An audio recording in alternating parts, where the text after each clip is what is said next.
Добре дошли на тази традиционна за месец февруари лекция за любовта. Добре дошли на всички, които сте на живо и на всички, които ще слушат след това на запис. Казвам се Петя Мъжлева и като директор на Human Design България имам това огромно удоволствие да ви представя Ани Вълева, която е нашият водещ тази вечер. За тези от вас, които не я познават, Ани е човекът, който почти всички години от съществуването на Human Design България, че дори преди това, води тези тематични лекции за любовта и не само, много други лекции по отношение на Human Design като цяло.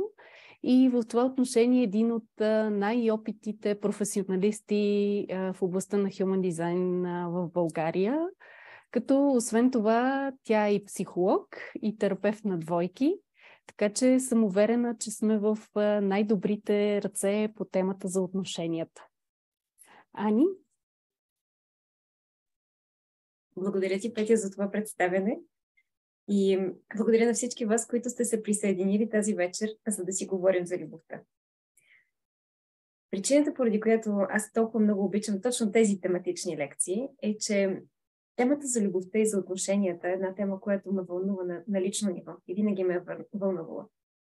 И всъщност това, което ме прави подходяща да бъда пред вас тази вечер, е не толкова опита ми с Human Design и годините практика и това, че съм имала шанса да преподавам на много различни нива в системата, но по-скоро това, че тази тема съм я преживяла и през личния си процес.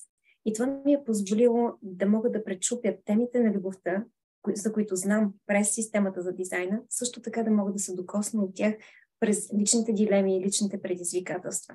И по този начин да мога да имам достатъчно съчувствие към хората, които преминават през подобни процеси. И това, което съм подготвила за вас тази вечер, също така чувствам, че е една важна тема и поради факта, че ние се намираме в един много ключов период. Един период на преход между два глобални цикъла. В предходния глобален цикъл смисъла на отношенията е бил един и е бил много различен от смисъла, който носи новия глобален цикъл.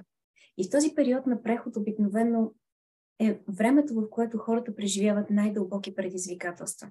Защото старото още не си е отишло, все още е актуално, все още има много хора, които са свързани с този стар процес, стар, но не отживял.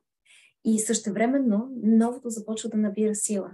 И тези два етапа, тези две различни гледни точки за отношенията се застъпват, наслагват се и предизвикват много дилеми в психиката на конкретните хора и на двойките най-вече. В този смисъл, понеже този преход набира сила с всяка следваща година, и може би повечето от вас знаят, че става въпрос за 2027 година, да с всяка следваща година ние сме все по-близо и все по-близо до този момент, този преход набира сила и съответно тези дилеми стават все по-ярки, все по-осезаеми за хората.